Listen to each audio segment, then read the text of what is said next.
The man in the mirror isn't me. I've known it for a while now. I don't mean in a metaphorical sense, or even using self-deprecating humor with the normal side effects of aging. He definitely isn't me. Sure, he resembles my physical appearance. I can't deny the profile similarities between us, but I wholeheartedly reject the alien glint in his eyes. Full stop.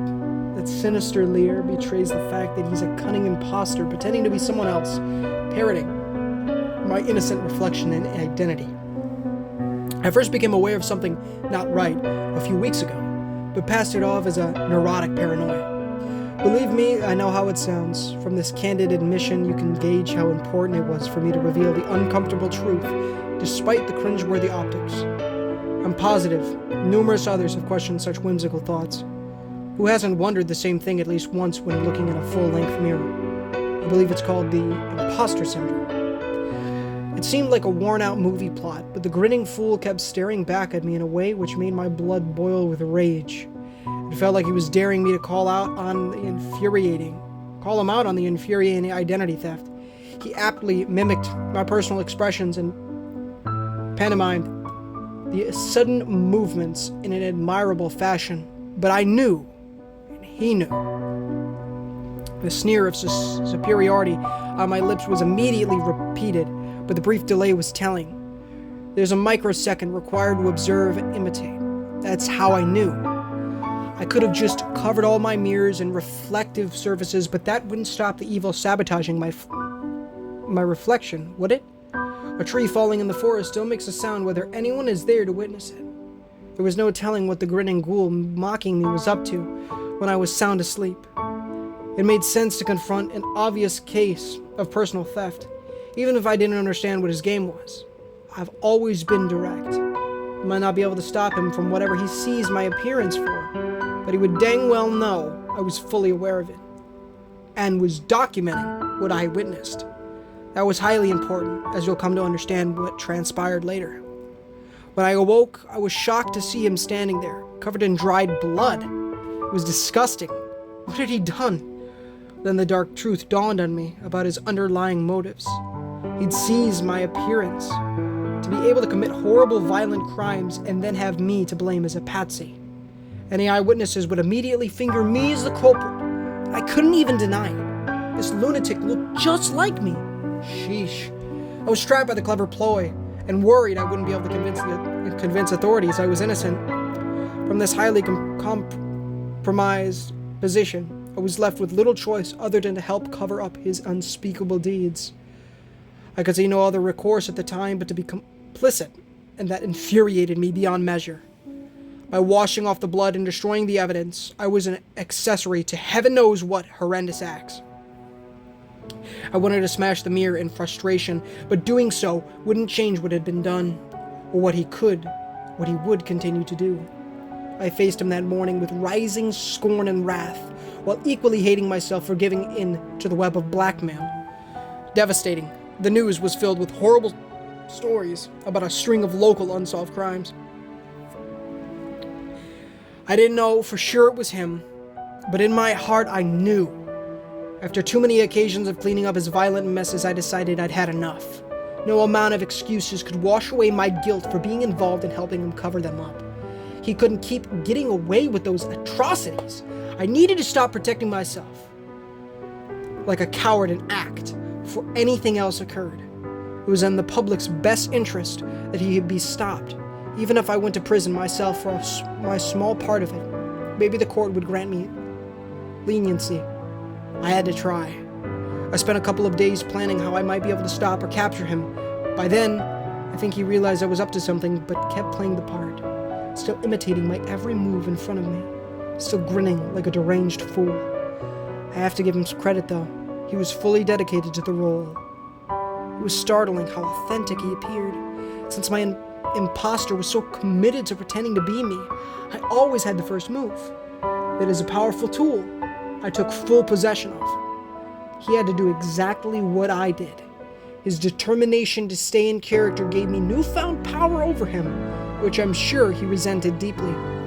For hours I stood there, forcing him to follow my every move and silly little gesture.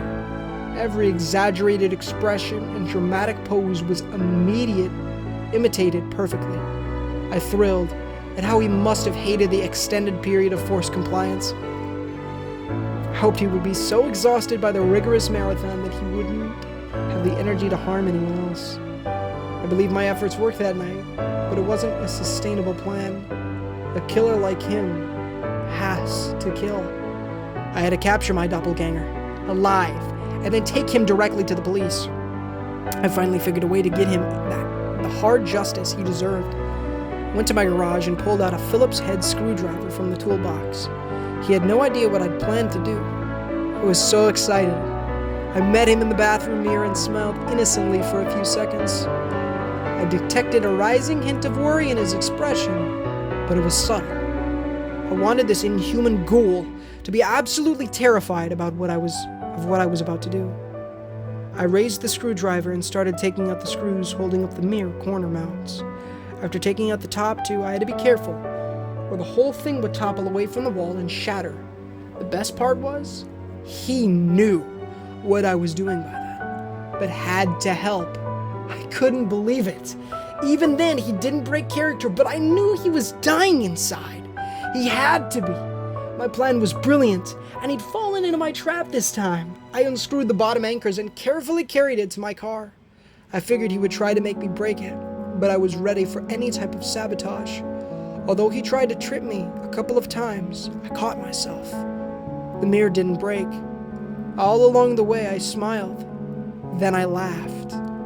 First, it was a mild chuckle, but nearing the police station, I was roaring. People around me in traffic looked at me like I was a lunatic for being so externally animated, for no obvious reason. That's okay. They had no idea who I'd ensnared, nor how clever I'd been in my plan to bring the heinous perpetrator to justice. I figured at that point he would crack into desperation and do whatever it required to escape. I had to be very vigilant. There was a large flight of steps up to the precinct door. I'd surely stumble carrying that heavy, awkward piece of glass. I decided to leave it in the car for safety. I'd asked for an armed security detail to bring him in. With an official escort, he couldn't get away. It seemed foolproof. But I failed to consider how cunning my reflected nemesis is. I told the apathetic officer at the front desk I had urgent information about the violent crime wave affecting our city. He seemed pretty jaded and skeptical. That wasn't until I told him I happened to have the culprit captured in my vehicle. He immediately perked up, hearing that. When I explained I needed their assistance bringing him inside, the officer paged a couple of jailers to assist in the arrest. Once outside, everything fell apart. They seemed genuinely perplexed when I told them the killer was in the back seat, trapped inside the mirror. They looked at each other like I had lost my marbles. Tried explaining everything clearly to them, but they didn't seem the least bit interested in hearing my testimony about him. Instead, they insisted I come inside to give my own statement. I didn't mind, but I was terrified he would somehow get away while I was sequestered in the detective's office. Tearfully, I confessed my small part in covering up his unspeakable crimes. They nodded politely as I unburdened myself, but I overheard one of them say something strange, which eluded me. Something about non-com pos mentis. Never having been in legal trouble, never knew much of the police jargon they use. Then they asked me if I had my permission to search the house for more evidence. Realizing my willingness to help in all ways in the investigation would look quite favorable to the prosecutor. I told them they had my full permission. Despite the troubling circumstances, I had to smile again. I was convinced everything would soon be better. Sadly, things really didn't go as planned. They were only pretending to believe me. I was immediately placed into a detention cell and assigned a caseworker. Dr. Barkley introduced himself and explained he was going to evaluate my psychological state. He was patently offensive. I'm as lucid and stable as anyone. I did admit to him and the other therapist that what I confessed was extremely hard to believe. Regardless, I maintained my story was absolutely real. Their stoic, blank stares betrayed their unfiltered thoughts about me, and their judgment, no matter how many times I repeated my sworn testimony, He failed to persuade any of them. He had won. I was labeled unfit to stand trial and moved to a long-term care facility in another city. If there was any upshot to the terrifying ordeal, it was that mirrors aren't allowed at the hospital. I'd never have to witness his smug, mocking face again. That alone was a glorious takeaway and win, but even sweeter vindication was on the horizon. I had my very first visitor after more than 6 months of being committed. Of all people who might request to meet me, I would have never guessed I'd see the original case detective again on the other side of the glass. He looked tired and a bit perplexed. His initial statements were cordial and vague. They were even apologetic in a subtle way. I could tell he was trying to bring himself to ask me something, but it was difficult for him. He hemmed and hawed a bit, dancing around what was on his mind. Finally, I got frustrated and demanded he tell me exactly what he came to see me about.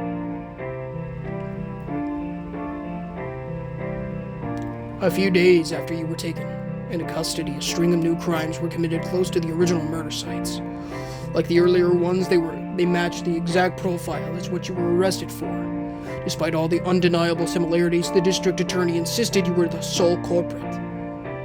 His office insisted it was either a copycat killer doing the new crimes or you had an accomplice who was killing people to cast doubt on your guilt. We reviewed the cases and investigated the forensic evidence at the scenes. I listened to this uncomfortable admission in impatient silence. I knew he wasn't yet done, but it was torture waiting for him to divulge the rest of the details. There was something big coming. I could tell. It was clearly hard for him to admit they were wrong about me. Harder still was what he revealed next. One of the crime scenes happened to have a hidden HD surveillance camera. It was a huge break in the case. The lead detective was eager to download the footage and grab screenshots of the suspect so we could finally ID the lunatic and stop him from torturing and killing more innocent people. As the footage was reviewed, we did a double take. Just as you told us, the killer looked exactly like you. None of us could believe it. First, they checked the security records here at the hospital to verify you were locked up during all the subsequent murders. Then they pulled detailed background checks to confirm you didn't have an identical twin. I just stared at him and burning contempt through the thick glass. I was indefinitely committed to the state mental ward for horrific crimes I didn't commit, and here was this jerk privately acknowledging my innocence. It was all I could do, to not flail angrily at him through the window. Look, I know you're furious about this. I apologize for doubting you. I totally understand your anger, but no one in their right mind would have accepted that some inhuman thing could imitate your appearance and pin serial killers on you. None of us would have bought that. It came across like the ravings of a madman. Law enforcement officials deal in facts and reality. The DA is stubborn. He still won't consider having you released, even having witnessed the footage himself. He said that even if you weren't the actual killer, you were unstable for believing what you told us. And you need to be here to get help for your delusions. That was it. Insult to injury. Even when they knew the truth, they still refused to exonerate me. I was just about to hang up the conference receiver and go back to the patient lounge when he asked me to wait and continue hearing him out. After the crime scene footage was discovered, a few more weeks passed by. The team didn't know what to do with it. We had APBs out with the killer's face to all officers, but as far as the system was concerned, the man with that identity was safely locked away already. You. Then a number of seemingly unrelated killings occurred in different pockets of the city. It was far away from your home. When the new cases were plotted on a grid map, they occupied a clear mile radius of each other. I just listened to his rambling narrative in rising bewilderment. Where could it go from there? I know how insane this sounds, but I've got to say it. Of all the people I know, you'll understand, right? You've been through this heck already. I'm sorry I doubted you. Please forgive me. Those new, unsolved murders are centered about the neighborhood areas of every single person who watched that cursed security footage. Now we have at least 3 different cases near each of our homes. My ghoulish reflection grins back at me in a horrid, malicious way, which makes my skin crawl. I awoke with these strange knife cuts to my palms this morning, which I can't explain in any rational manner. and a new slashing victim was just discovered 3 blocks from my own house. The other guys have admitted to me that they are freaked out too, about the man who stares back at them when they brush their teeth. Can't publicly acknowledge it, but we know the truth. He's the person who has lived with this curse the longest, desperately hoping you have some insight into how to stop it. It all sank in, and my eyes widened in growing terror. This unexplainable evil was spreading exponentially. Every person who saw the contagious image of my imposter in the footage would also be infected. They too would develop an imposter killer to possess them. I asked him if they still had my bathroom mirror locked away in evidence. After nodding knowingly, his bloodshot eyes showed genuine hope. For the first time since he'd arrived at the visitor's booth, I think he had the same thoughts I did. I didn't have to tell him to smash it. He didn't even hang up his receiver.